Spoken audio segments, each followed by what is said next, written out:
Baik. Assalamualaikum warahmatullahi wabarakatuh. Perkenalkan, nama saya Noviriana Nurisa Lestari dengan NIM 104 042 500 236. Saya dari kelas AD 4907 dengan mata kuliah Aplikasi Pemrograman Komputer dengan dosen pembimbing Pak Hutomo. Di sini saya ingin mempresentasikan pengolahan data berbasis R dan Python. Di sini saya ingin menjelaskan pada bagian A, yaitu pada bagian Python. Pertama-tama, kita akan mendownload raw financial data CSV. Kemudian, saya akan mengolah data tersebut dengan VS Code menggunakan bahasa Python. Kemudian, hasil pengolahan disimpan ke file dengan nama Clean Financial Data CSV.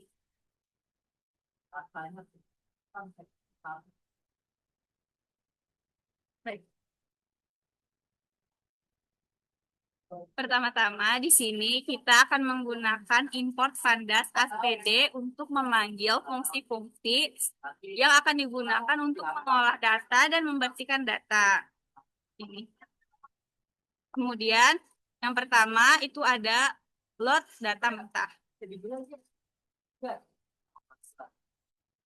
Nah, load data itu membaca file raw financial data CSV dengan parameter separator, titik koma, dan desimal untuk memastikan data terbaca dengan benar sesuai dengan format aslinya. Dan selanjutnya yang kedua itu ada pembersihan unit salt. Itu berfungsi untuk menghapus baris jika kolom unit salt kosong atau bernilai 0, karena data transaksi tanpa jumlah unit tidak valid untuk analisis. Dan yang ketiga, itu ada ganti sales price bernilai 0 berdasarkan kategori. Nah, di sini logika sales price itu berfungsi mengisi nilai sales price yang bernilai 0 berdasarkan pemetaan atau mapping kategori produk. Nah, di sini contohnya adalah produk A sama dengan 7, produk B sama dengan 12, dan seterusnya. Kemudian, yang keempat adalah hapus data duplikat. Nah, ini tuh berfungsi untuk menghapus data ganda menggunakan drop duplicates untuk menjamin akurasi data transaksi. Nah, yang kelima, ini adalah standarisasi tanggal yang berfungsi untuk mengubah format tanggal menjadi day, month, year agar seragam. Kemudian, yang keempat, yang keenam dan tujuh itu, nah, yang keenam dan tujuh itu adalah berfungsi mengatur ulang urutan kolom. Dan yang ketujuh itu berfungsi untuk menyimpan hasilnya ke dalam file Clean Financial Data Final CSV. Baik, sekian pada bagian A Python. Terima kasih.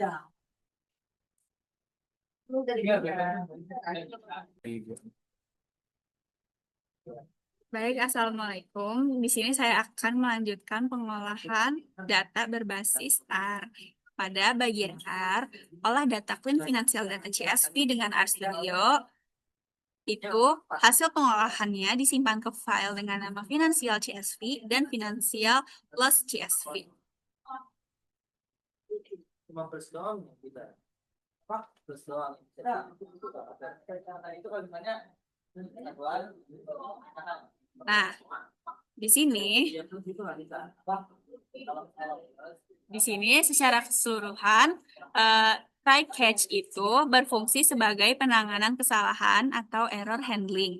Jika terjadi kegagalan pada salah satu proses, program tidak akan langsung berhenti, melainkan dia menampilkan pesan error yang spesifik. Oke, kemudian pertama ada load data. Nah, di sini load data itu berfungsi untuk memuat file Clean Financial Data Python CSV yang telah kita bersihkan sebelumnya. Nah, kemudian perintah ini itu digunakan untuk menghapus spasi kosong yang tidak diinginkan di awal atau di akhir nama kolom agar pemanggilan variabel dalam perhitungan tidak mengalami error. Nah, di sini yang kedua. Nah, yang kedua ini adalah penambahan kolom perhitungan. Nah, itu ada dia membuat 3 metrik keuangan baru secara otomatis. Yang pertama itu ada gross sales, ada sales dan profit. Kalau gross sales itu adalah total penjualan kotor yang didapat dari perkalian, yaitu unit sold dengan sales price. Kemudian yang kedua ada sales, itu penjualan bersih setelah dikurangi potongan harga, yaitu gross sales dikurangi diskon. Kemudian ada profit. Profit itu keuntungan bersih yang didapat dari penjualan setelah dikurangi harga pokok penjualan, yaitu sales dikurangi COGS. Nah, selanjutnya yang ketiga. Nah, ini aja. Nah, yang ketiga ini adalah penyimpanan data terhitung. Fungsinya yaitu untuk menyimpan tabel data yang sudah dilengkapi dengan kolom perhitungan baru ke dalam file yang bernama Financial Data CSV. Nah, kalau di sini parameter row name sama dengan false itu digunakan agar R tidak menambahkan kolom nomor baris yang ditambahkan di file CSV hasil. Nah, lanjut yang keempat. Nah, yang keempat ini adalah total keuntungan. Total keuntungan ini memiliki fungsi yaitu menghitung jumlah total dari seluruh kolom profit menggunakan fungsi sum. Nah, hasilnya ini ditampilkan di konsol sebagai ringkasan performa finansial secara keseluruhan. Kemudian lanjut ke nomor 5. Nah, yang di nomor 5 ini adalah konversi tipe data tanggal. Ini itu berfungsi untuk mengubah kolom data yang awalnya berupa teks atau string menjadi objek tanggal resmi. Nah, di R, dia itu menggunakan format persen day, persen month, persen year. Nah, langkah ini itu wajib dilakukan karena agar dapat mengurutkan data berdasarkan waktu dan melakukan pengelompokan agregasi berdasarkan bulan atau tahun.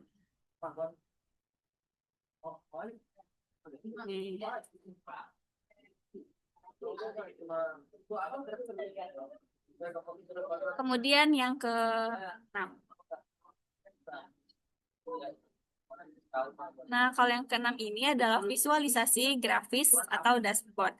Program ini membuat tampilan visual untuk memudahkan pemahaman tren profit. Nah,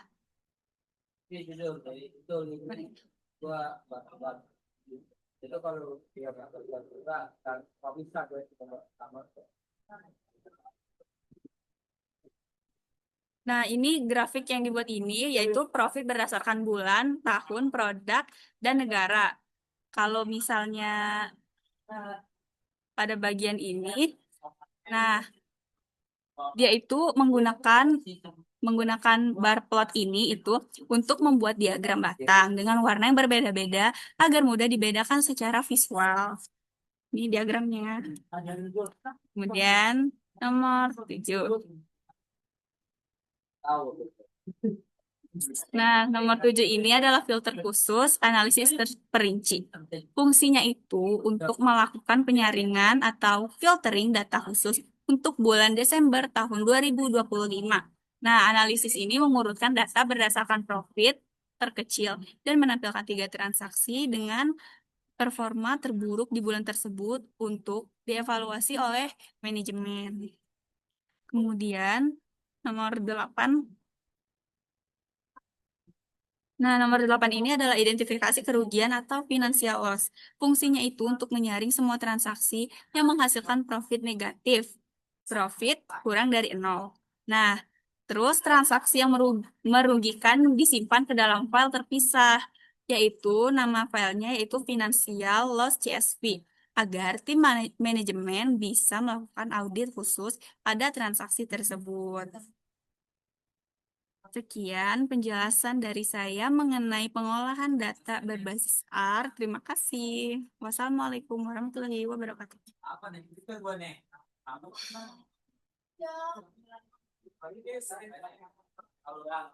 Assalamualaikum warahmatullahi wabarakatuh. Perkenalkan, nama saya Dwinanta Anjani Fahira dengan NIM 104042500113. Pada kesempatan kali ini, saya akan menjelaskan analisis data administrasi bisnis menggunakan bahasa pemrograman R, khususnya bagian satu yaitu pemahaman data dan eksplorasi awal dengan studi kasus data transaksi penjualan PT Nusantara Mart. Dataset yang digunakan berisi 120 data transaksi penjualan. Data ini menggambarkan aktivitas penjualan perusahaan retail dan digunakan sebagai dasar untuk evaluasi kinerja bisnis serta pengambilan keputusan administratif. Baik, saya akan menjelaskan tentang variabel ini. Yang pertama yaitu transaction ID. Variabel transaction ID berfungsi sebagai kode unik untuk setiap transaksi.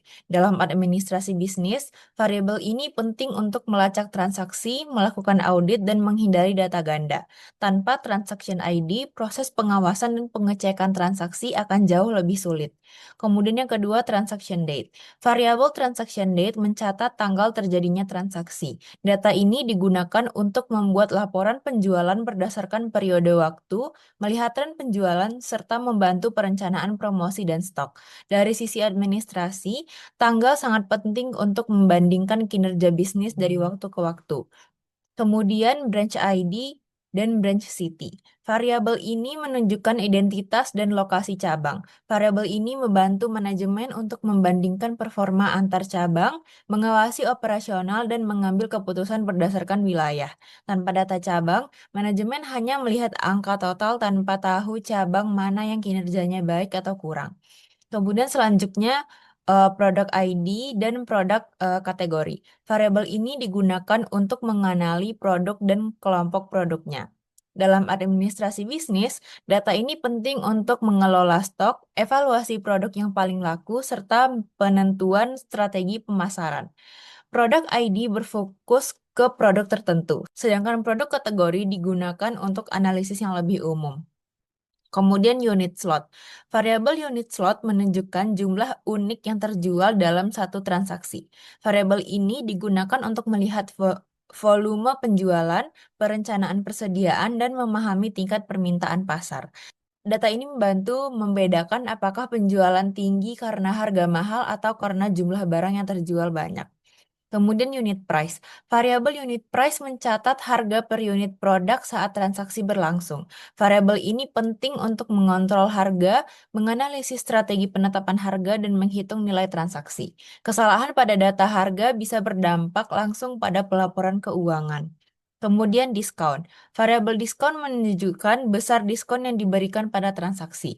Data ini digunakan untuk mengevaluasi efektivitas promosi, mengawasi kebijakan diskon, dan menentukan strategi pemasaran. Jika diskon tidak dikontrol dengan baik, hal ini bisa menurunkan keuntungan perusahaan.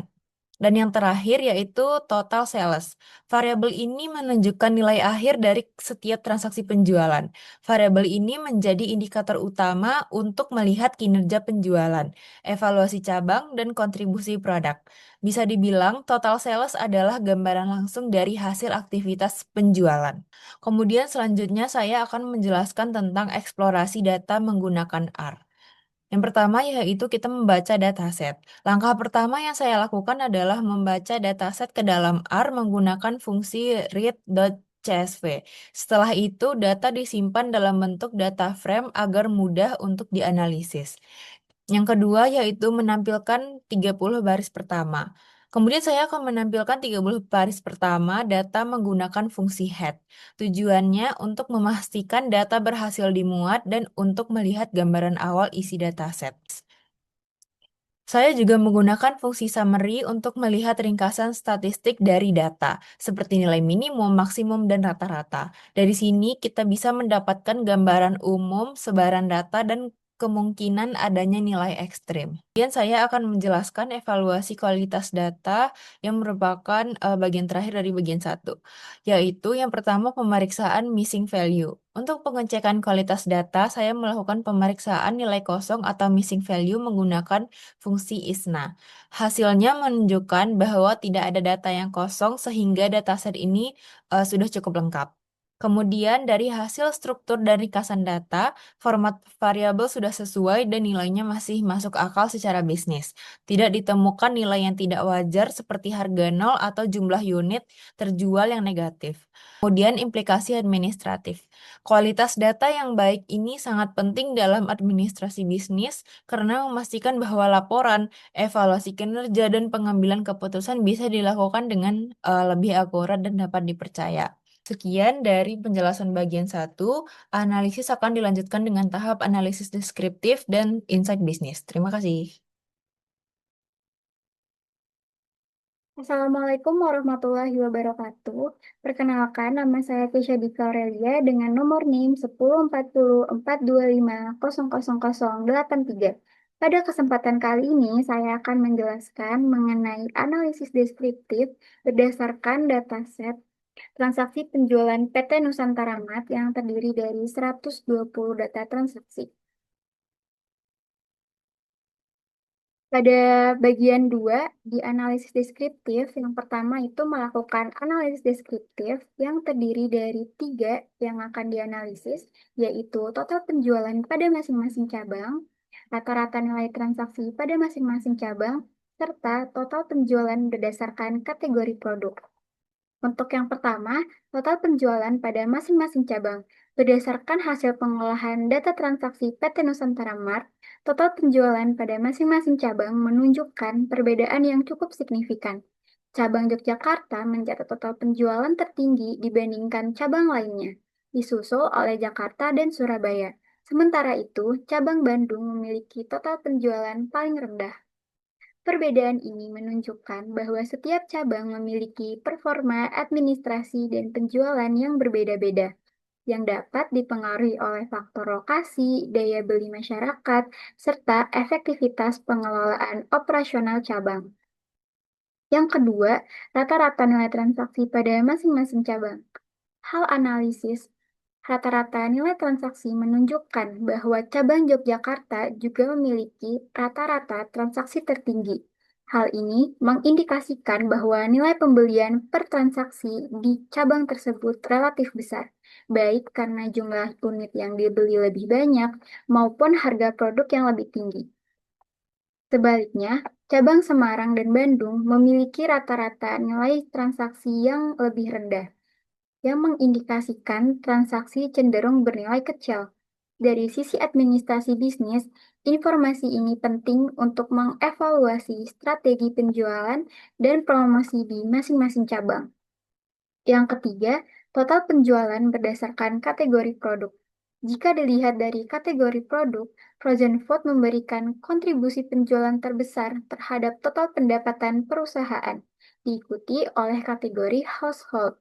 Sementara itu, kategori snack dan beverage memiliki total penjualan paling rendah. Temuan ini menunjukkan bahwa produk kebutuhan utama dan tahan lama lebih dominan dalam menghasilkan pendapatan. Hal ini dapat menjadi dasar bagi manajemen dalam pengambilan keputusan terkait perencanaan stok, pengadaan barang, dan juga prioritas distribusi produk. Yang kedua yaitu hasil analisis dalam bentuk visualisasi data. Di sini untuk total penjualan pada masing-masing cabang dibuat dengan diagram batang. Yang kedua, rata-rata nilai transaksi pada masing-masing cabang juga dibikin dengan diagram batang. Dan yang terakhir, total penjualan berdasarkan kategori produk dibikin menggunakan diagram garis.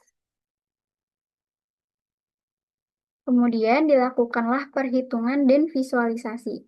Analisis kinerja administrasi cabang berdasarkan total penjualan dan rata-rata nilai transaksi, cabang Yogyakarta dapat dikategorikan sebagai cabang dengan kinerja administrasi terbaik karena mampu menghasilkan penjualan tinggi, sekaligus nilai transaksi yang besar.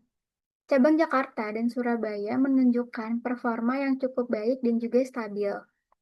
Sebaliknya, cabang Bandung dan Semarang memerlukan evaluasi lebih lanjut, khususnya dalam hal strategi penjualan, pengelolaan promosi, serta optimalisasi produk yang dijual agar dapat meningkatkan kinerja penjualan. Dan yang terakhir yaitu analisis efisiensi penggunaan produk. Dari sisi efisiensi pengelolaan produk, kategori, dan household terbentuk paling efektif dalam menghasilkan pendapatan. Hal ini menunjukkan bahwa pengelolaan stok dan distribusi untuk kategori tersebut sudah berjalan dengan baik. Sebaliknya, kategori snack dan beverage perlu mendapatkan perhatian khusus, misalnya melalui strategi promosi yang lebih agresif atau penyesuaian harga, agar kontribusinya terhadap total penjualan dapat meningkat.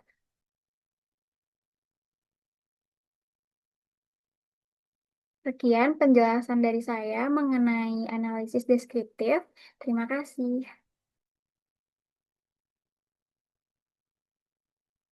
Perkenalkan, nama saya Lia Amanda dengan NIM 104042500223. Kita lanjut ke bagian 3, analisis korelasi dan insight bisnis. Yang pertama ada analisis hubungan, jumlah unit terjual, dan total nilai penjualan. Analisis ini dilakukan untuk mengevaluasi apakah jumlah barang yang dijual berhubungan dengan total nilai dari penjualan yang terjadi di PT Nusantara Mart.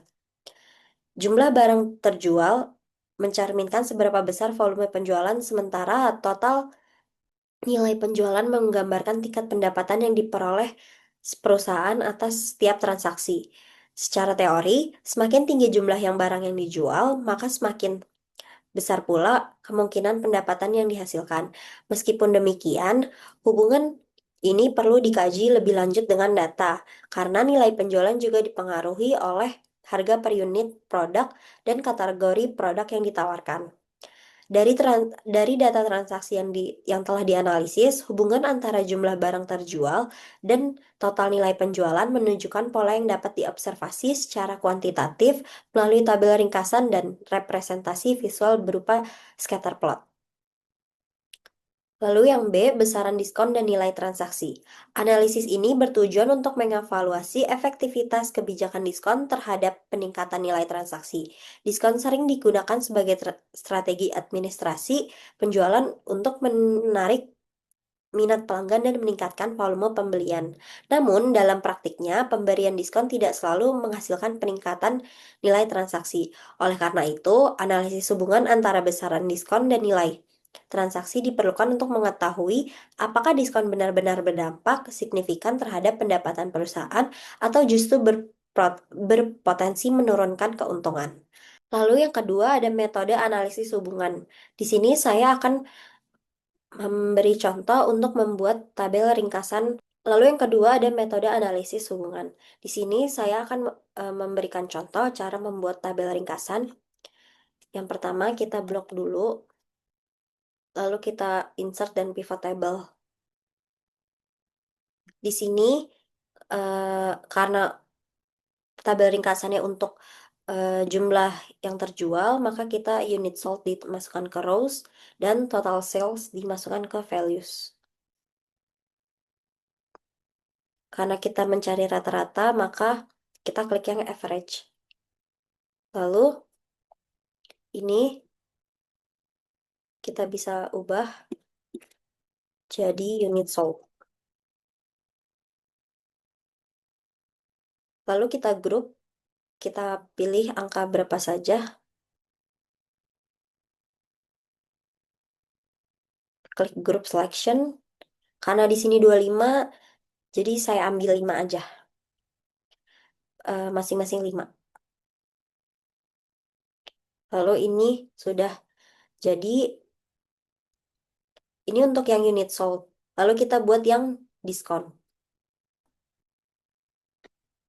Lalu kita buat yang diskon dengan cara yang sama. Di blok semua. Lalu kita klik pivot table. Ini di oke aja. Habis itu kita masukkan diskon ke rows dan total sales ke values. Ini kita ganti juga ke average.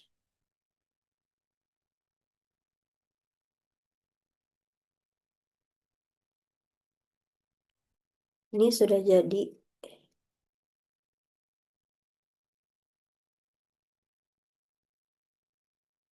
Satu.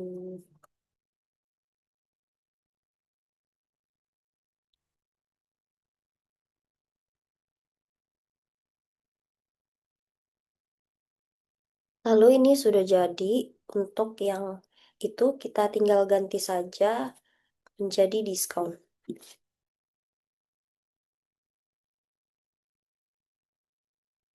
Di sini diskonnya mulai dari ini, lalu ini ada rata-ratanya.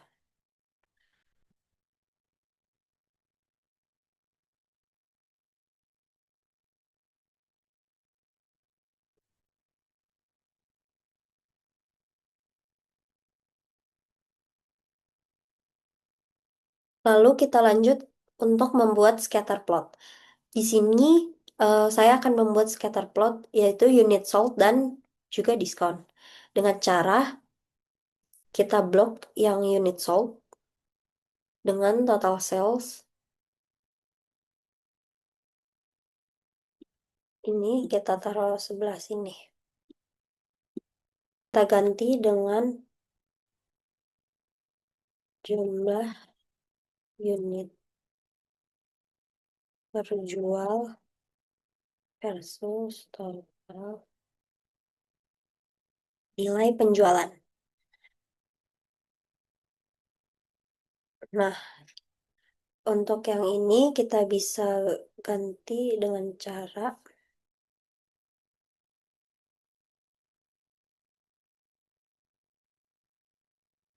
yang ini kita bisa ganti dengan jumlah unit terjual.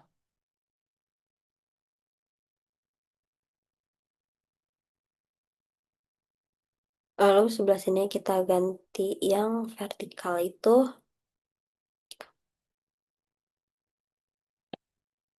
total nilai penjualan. Ini lalu kita lanjut untuk yang diskon.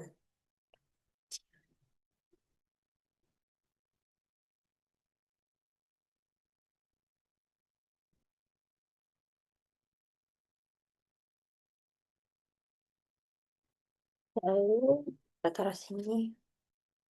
Ini bisa kita ubah menjadi diskon versus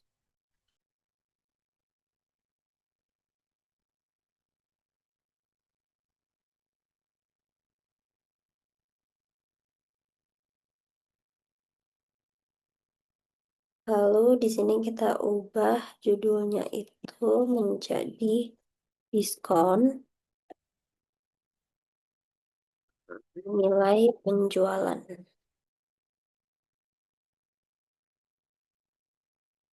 Lalu yang horizontal ini kita ganti dengan diskon.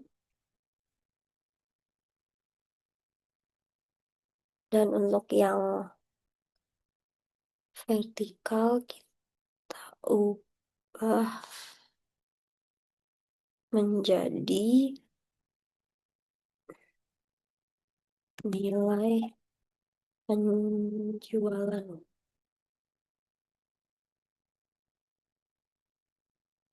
Ya, segitu aja penjelasan dari saya. Terima kasih. Assalamualaikum warahmatullahi wabarakatuh. Perkenalkan, nama saya Muhammad Rizky Al-Ghifari. Di sini saya akan menjelaskan tugas besar kami. Dan saya menjelaskan bagian 4.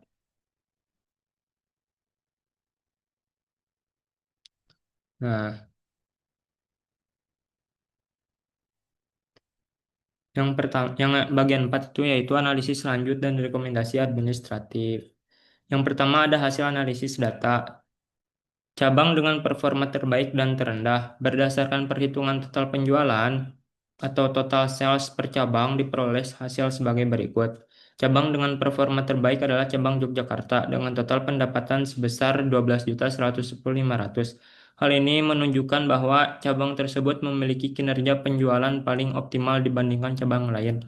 Cabang dengan performa terendah adalah cabang Bandung dengan total pendapatan sebesar 7.997.400.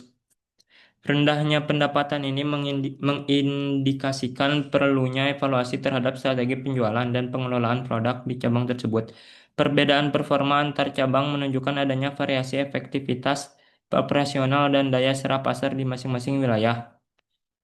Yang B adalah produk atau kategori dengan kontribusi pendapatan terbesar. Hasil analisis berdasarkan kategori produk menunjukkan bahwa kategori frozen food memberikan kontribusi pendapatan terbesar dengan total penjualan sebesar 20.531.250. Kategori ini diikuti oleh household sebesar 14.135.000. Sementara itu, kategori dengan kontribusi terendah adalah snack dengan total penjualan sebesar 3.720.600. Tingginya kontribusi kategori frozen food menunjukkan bahwa produk tersebut memiliki permintaan yang tinggi dan perputaran penjualan yang cepat. Yang selanjutnya adalah rekomendasi administratif berbasis data. Yang pertama ada rekomendasi strategi peningkatan kinerja cabang. Manajemen disarankan untuk melakukan evaluasi dan peningkatan strategi penjualan di cabang Bandung. Sebagai cabang dengan performa terendah, strategi yang dapat diterapkan antara lain mengadopsi pola pengelolaan stok dan promosi dari cabang Yogyakarta yang memiliki performa terbaik. Rekomendasi ini didukung oleh data yang menunjukkan selisih pendapatan yang cukup signifikan antar kedua cabang. Yang kedua ada rekomendasi kebijakan diskon yang lebih terarah. Berdasarkan data transaksi diskon, sebaiknya difokuskan pada kategori dengan kontribusi rendah seperti snack dan beverage. Pemberian diskon yang lebih terarah diharapkan dapat meningkatkan volume penjualan tanpa terlalu menekan margin keuntungan, dibandingkan memberikan diskon pada kategori yang sudah memiliki permintaan tinggi seperti frozen food.